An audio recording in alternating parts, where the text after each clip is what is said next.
Hello, and welcome back to my channel. Today, I'm going to be going through and updating my lists of favorite parks, top 30 coasters, and bucket list items. In May, I went to 4 new parks and got 32 new credits.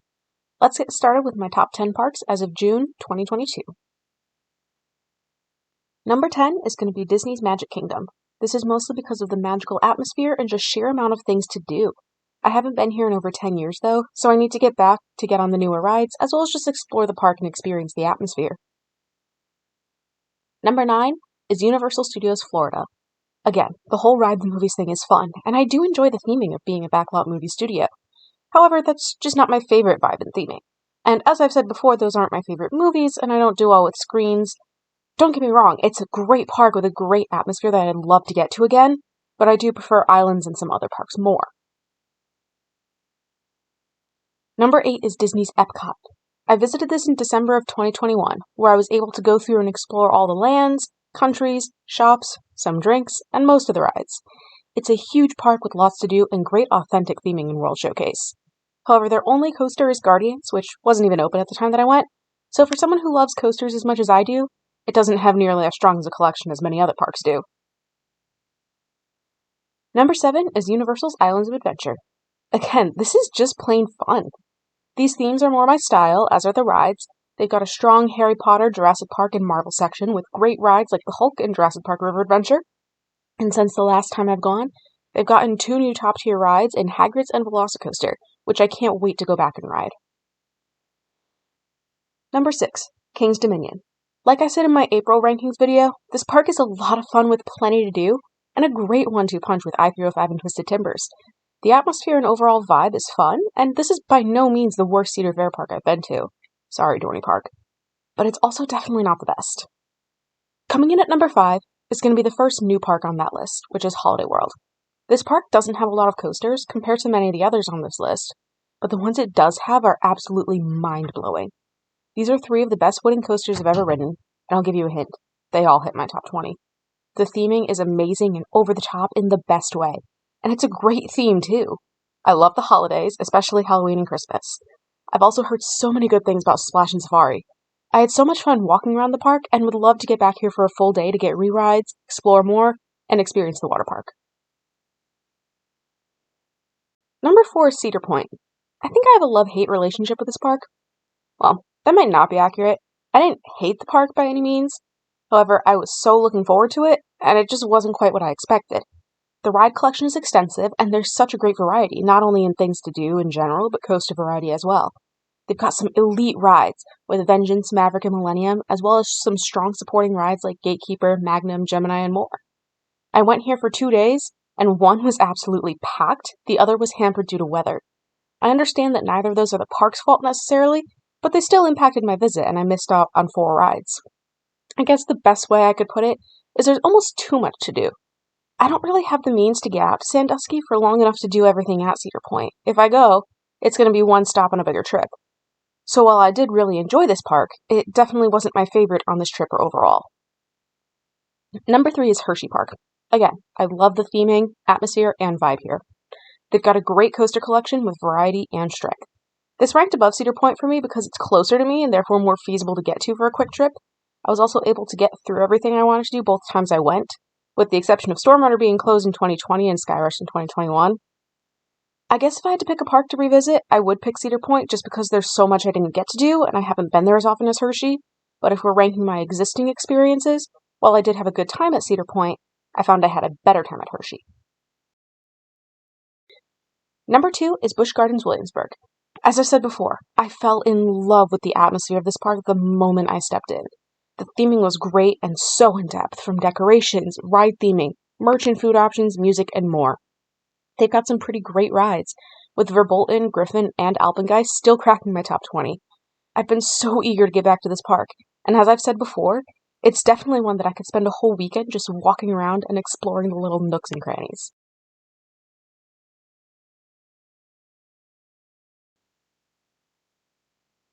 And number 1 is Kings Island. Similar to Busch Gardens Williamsburg, I fell in love with this park's atmosphere during early entry. They've got such an elite 1, 2, 3, 4, 5 punch. Most of the rides are smooth, and they're also re-rideable. They've also got such a strong collection of family or lesser thrill coasters with Racer, Bat, Invertigo, Flight of Fear, Backlot, and then kiddie coasters with Woodstock, Flying Ace, and Great Pumpkin. There's really something here for everyone. I also had a good situational experience in that the lines were reasonable, I didn't have a headache, and I got through everything I wanted to do. I didn't want to leave this park, and honestly, I would live here if I could. I have been so eager to return since the moment I left. Going over to my favorite coasters, let's start with number 30, which is Boulder Dash at Lake Compounds, probably one of my earliest credits. I got on this a couple weeks ago, and it was really showing its age, but its speed and forces are still strong as ever.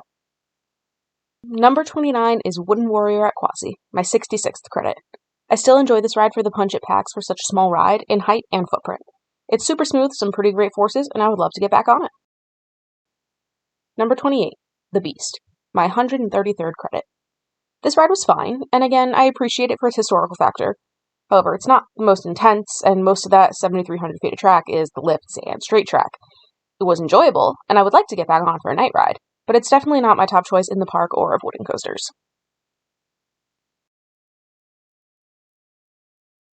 Number 27 will be Fahrenheit at Hershey Park, my 57th credit.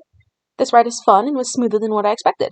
It's got some good forces, I just wish there was more airtime and that it was longer, but I know that's not the main purpose of this style of rides. Number 6, Superman at Six Flags New England, also probably one of my earliest credits. This ride is great. It's tall, fast, long, forceful, it's the whole package. I just wish I hadn't visited this park as often as I had in middle school and high school, and felt like I'd ridden this ride almost too many times. Not that I think you can really ride something too many times, but there are other rides that are newer to me that I'd rather get more rides on than this one, if that makes sense. Number 25 is Storm Runner at Hershey Park, my 103rd credit. This was fun, and I like how there's more to the ride than just the launch of the top hat. It's long for an Intamin launch coaster, but it's still a short ride in general. Not too headache-inducing, but I think if I rode it more than 2 or 3 times in a row, I might need a break. Number 24 will be Diamondback, my 131st credit. This was fun and a nice new experience. I like the duration and forces. As I've said before though, I do wish it was a little smoother than it was. I liked it, and it wasn't rough to the point of no rerides, but it's not my top hyper or my top of the park. Number 23, El Toro, also one of my earlier credits. The forces and speed that this thing pulls are insane, and the structure and presence of this ride is super intimidating and massive. It's definitely one of the best wooden coasters I've ridden. Granted, I haven't ridden it since the retrack and reopening, but it had been running pretty rough lately, and I can't ride it more than once in a day. Number 22, Nitro, another one of my earlier credits, and also one of the rides I've ridden the most, between having been going to this park since probably 2005, and working this ride and test riding it a whole bunch over the last 2 years. It doesn't pull the craziest forces or speed, El Toro is definitely the winner there, but it's much smoother than Toro. There's a bit of a rattle, but on a good day, I can ride this a few times before I have to take a break. That station music has also made its way into my nightmares though, so sorry Nitro, that's a pretty big point against you. Number 21, Candemonium, my 55th credit. As I've said before, this and Nitro are very close in rankings for me. Candy is way smoother, with better theming, but it's much shorter. Again, if I had to choose between the two, I would choose Candy, simply because it's shiny and new, as bad as it is to say, and I've ridden it much less. Number 20, Alvingeist at Busch Gardens Williamsburg, my 90th credit. This is my second favorite invert. It's super tall, long, and unique, especially compared to the Batman clones I'm used to. My only complaint was the jerkiness of the Cobra roll. The rest was manageable in terms of rattle. I wasn't able to get on this a second time when I visited in 2021, since I had a decent headache from other rides, but I would love to get back on it again. Number 19, Griffin at Busch Gardens Williamsburg, my 91st credit.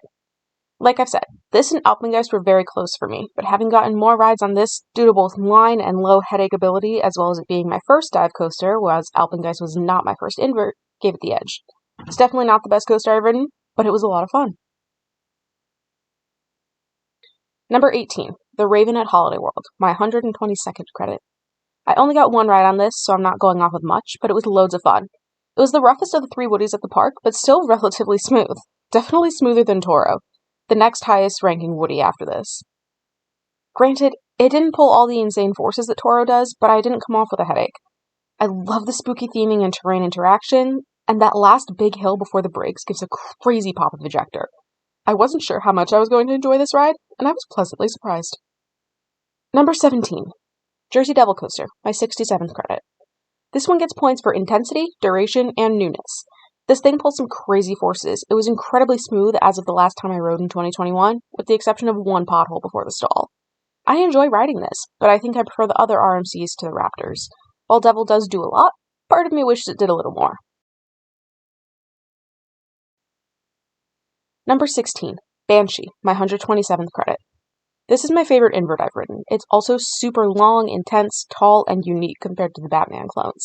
I like the color scheme, cue, and theming with that screech at the top of the hill.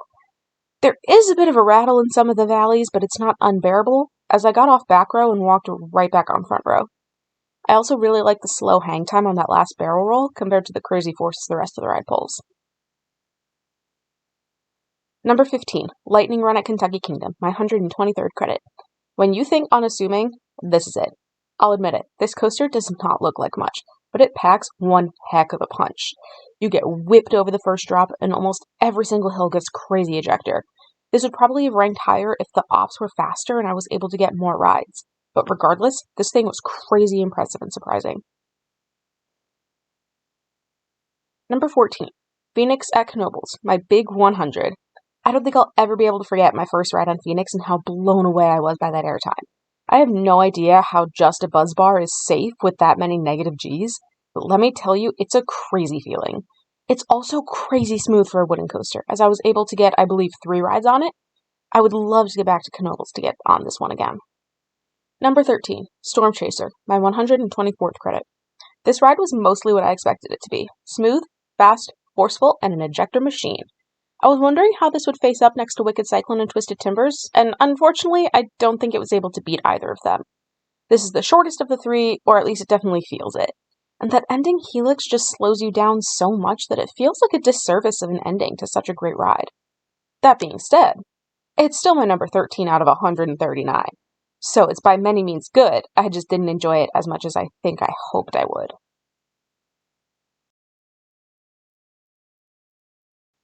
Number 12, Wicked Cyclone, one of my earlier credits. This thing is crazy. It's long, it's forceful, it's got great ejector moments, and a crazy double down that I definitely prefer to Storm Chaser's Trick Track Double Up. I've ridden this many times, mostly before I really got into the enthusiast world, and could even appreciate how elite the ride is. Number 11, Legend at Holiday World, my 121st credit. I was blown away by this coaster. It's more of a lateral machine than airtime, so that's not really a point in my favor, but it was just insane and insanely smooth. People say Holiday World takes great care of their coasters, and this is the prime example of that. Again, I only got 1 ride on this, but I would love to come back and get more. Starting off the top 10 is the Voyage at Holiday World, my 119th credit. This is a great ride. It's tall, it's the second longest wooden coaster, it's fast, I love the terrain setting. It just wasn't as smooth as everyone had made it out to be. Not that it was rough, just rougher than expected. Not unbearable, but I could probably only do 2 or 3 rides before having to take a break. I got on the back row first ride of the day, so I know it wasn't warmed up, and I wasn't lucky enough to be able to get a night ride or ride trimless during Hollywood nights. I'm hoping to get back out and re-ride with at least one of those conditions, hopefully multiple, and see if this ride makes its way up my list. Number 9 is Skyrush, my 58th credit. This thing is an airtime and lateral machine. It's literally trying to throw you out of your seat in every which way. The restraints were tight, but not unbearable to me at least. This is definitely my favorite coaster at Hershey Park, just not my favorite coaster overall. Number 8, Orion, my 130th credit. People give this ride so much slander that honestly my expectations weren't too high, so when I finally got on, I was thoroughly impressed. Sure, it's not the most forceful ride ever, but that first drop lasts forever. There's a bunch of good sustained floater throughout the ride, and I know I've said it before, but that speed hill is insane. It was running incredibly smooth, and I got 2 rides, and had I had more time, I could definitely have done more. I just wish it was a little longer, but for what it is, I appreciate it a lot. Number 7 is Verbolten, my 94th credit. You're all probably thinking, really? Verbolten over Skyrush, Voyage, Wicked Cyclone, Devil, Toro? But hey, this ride just has a soft spot with me that I don't think I'll ever fully understand, but can definitely fully appreciate. I just loved how the theming, ride layout, and experience all came together so nicely. even after visiting some of the best parks and riding some of the best coasters in the country, Verbolten absolutely still has a spot secured in my top 10. Number 6, I-305, my 80th credit. Man, the forces this thing pulls are insane. It's like it's trying to kill you. It's not the strongest on airtime, which we know is my favorite, but those positive Gs are shoulder-crushing in the best way possible. And this is the only ride I've ever grayed out on, so there's that too. Despite the crazy forces, it also didn't hurt my head too much, and I got, I believe, 3 rides on it in one day. Coming in at number 5 is Millennium Force, my 118th credit. Similar to Orion, many people slander this ride, giving it the nickname Millennium Forceless. So between that lowering my expectations, the ride being closed most of my first day, and waiting 3 hours for the ride to open the second day for high wind, plus another hour in line once it did open, I was worried it wouldn't be worth it, that I would be let down. But this thing was so much fun. The first drop lasted forever. There was some great floater and injector on the hills. It was super smooth and it's super long. I definitely wouldn't wait 4 hours total for this ride again, but I'm glad I did wait and was able to get on, because as you can see, this thing made it pretty high up on my list after that one ride. Number 4, Twisted Timbers, my 87th credit and previous number 1. I loved the layout, ejector, speed, smoothness, theming. Like I've said before, I wasn't the biggest fan of the barrel roll drop compared to the regular straight drops, but the rest of the ride was basically perfect. So, I just wish I could wear my sunglasses on this ride so I could ride more than twice without getting a headache, but I understand why I can't. Number 3, Maverick, my 112th credit. I already had a headache when I got on, so I've tried my best to judge the ride as if I hadn't had one. So my best and most accurate place on my ranking would be 3rd. I'd like to get on this again without a headache to get a better grip, but I digress. This ride was crazy. The only downside was the trim after the second launch, but again, I completely understand why it's there, and it's not like that even took away from the rest of the ride. It picked right back up again. Maverick isn't known for its height, but its launches and proximity to the ground allow for such fast and whippy transitions. I wish I could have ridden this more than once.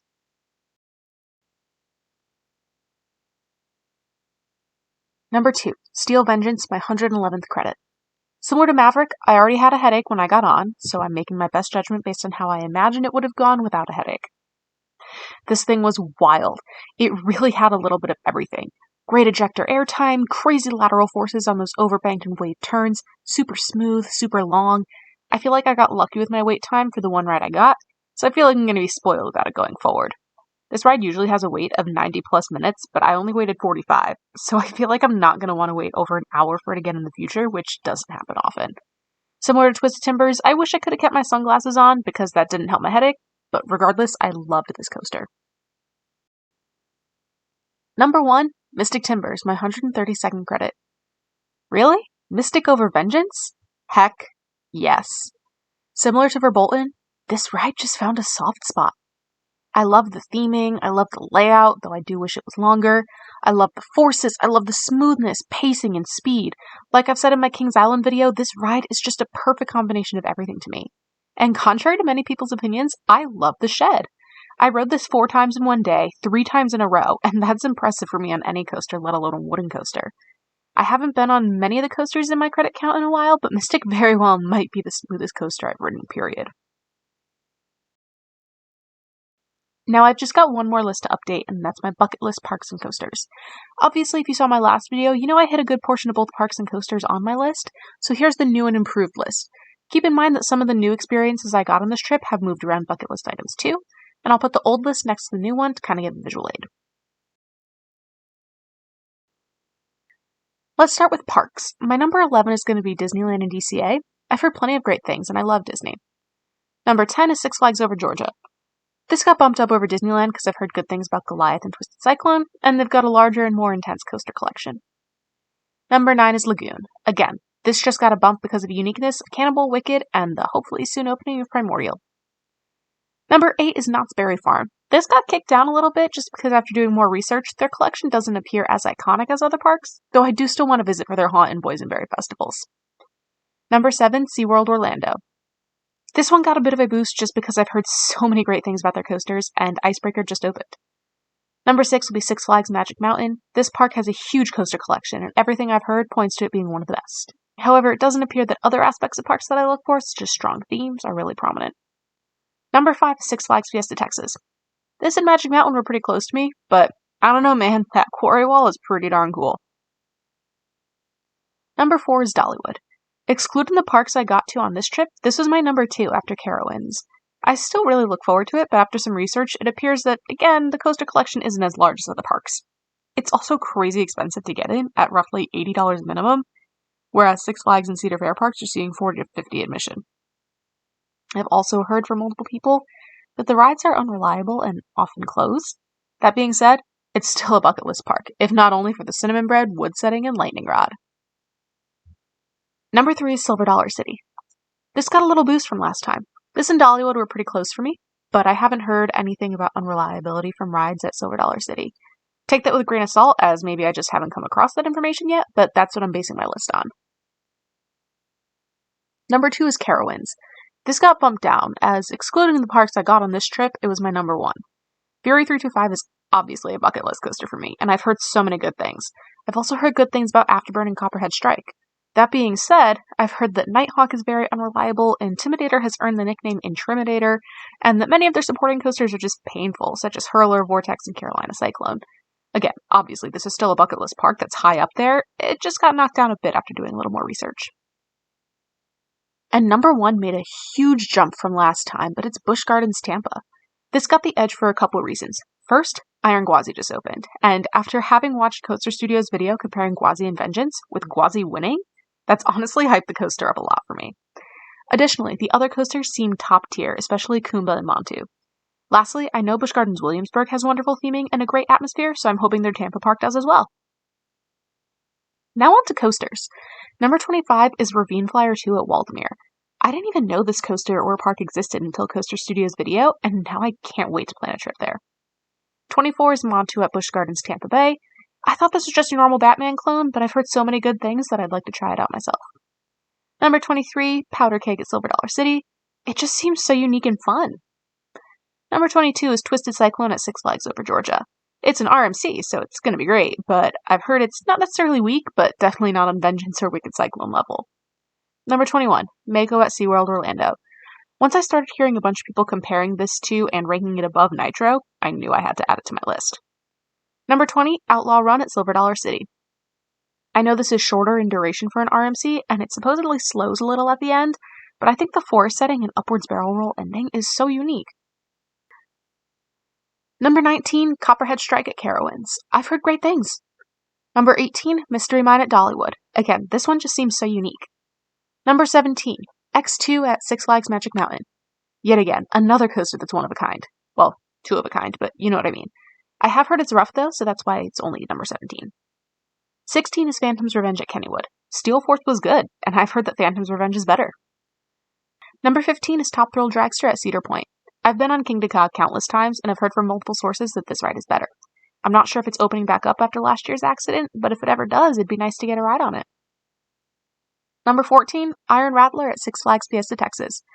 I've heard that this is also short in duration for an RMC, but the quarry wall, man. Number 13, Goliath at Six Flags Great America.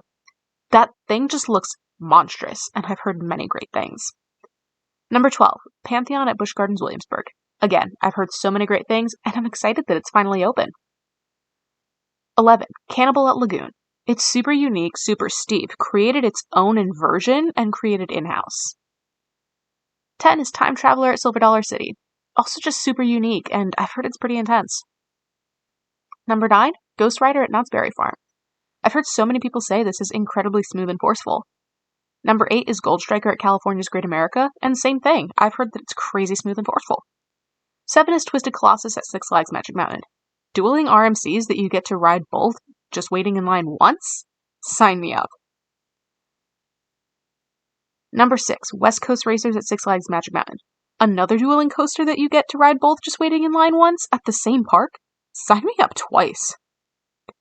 Number 5, Lightning Rod at Dollywood. I know the launch lift hill isn't at the full speed it was when it opened, but it's still super unique. Also, terrain and quad down. Number 4, Hagrid's at Islands of Adventure. 7 launches, Harry Potter, drop track, super technologically advanced, heckin' yeah! 3 is Fury 325 at Carowinds. Widely regarded as B&M's best coaster, I've heard so many great things. Also the color palette, theming, and lighting package. Number 2 is Iron Gwazi at Busch Gardens Tampa Bay. brand new RMC that many regard as better than Vengeance, take me there now. And number 1, Velocicoaster at Islands of Adventure. Theming, launches, intensity, night rides, lagoon. This ride supposedly has it all, and I cannot wait to get to Islands to experience it. Alright, I know this video was kind of long, but if you stayed until now, thank you all so much for watching. I'll be back with you soon from vlogs from my next trip, where I may or may not cross off some more of these bucket list parks and coasters. Be sure to stay tuned for that. Until then, thank you for watching. See you later. Have a great day.